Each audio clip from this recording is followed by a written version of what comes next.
ప్రజల మధ్యలో and industry మధ్యలో కూడా ఎంత బ్యూటిఫుల్ అయిన ఒక పాజిటివ్ నేచర్. తారక్ ఇమీడియట్గా వెళ్ళి పవన్ వెళ్ళి కౌగులించుకుని మహేష్ ట్వీట్ చేసి, సో అన్నయ్య ఫోన్ చేసి నాకు, చరణ్ నాకు ఫోన్ చేసి ఏంటి సార్. సో ఒక సక్సెస్ని యూజువలీ అందరూ సెలబ్రేట్ చేయరు మన లైఫ్లో. అవతల వాడి ఫెయిలియర్ని సెలబ్రేట్ చేసినట్టు ఒకరి సక్సెస్ని చేయరు. ముఖ్యంగా ప్రతివాదు లాయర్గా ప్రకాష్ రాజ్ గారు నటించడం చాలా వన్నె తెచ్చింది ఈ సినిమాకి.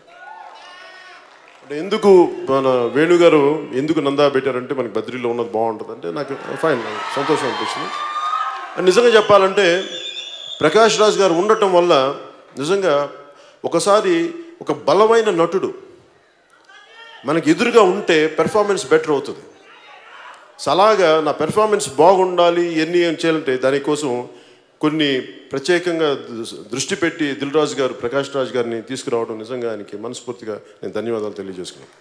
అలాగే ప్రకాష్ రాజ్ గారికి నాకు కూడా మేము పొలిటికల్గా విభిన్నమైన దారుల్లో ఉండొచ్చాము, కానీ సినిమా పరంగా వచ్చేటికి మేమందరం ఒకటే. మేము ఆ మధ్యన ఛానల్స్లో కూడా నన్ను ఏదన్నా మాట్లాడితే నాకేం ఇబ్బంది ఏమి ఉండదు, అది ఆయన అభిప్రాయం, నేను గౌరవిస్తాను.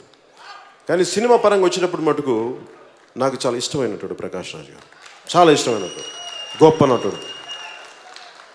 అంటే మనకి హీరో ఒక పాత్రని ఎలా కాంప్లిమెంట్ చేయాలో బాగా గొప్పగా తెలిసిన ఒక బలమైన నటుడు. నిజంగా తెలుగు పరిశ్రమకి అలాంటి గొప్ప నటుడు ఉండటం మన అదృష్టం.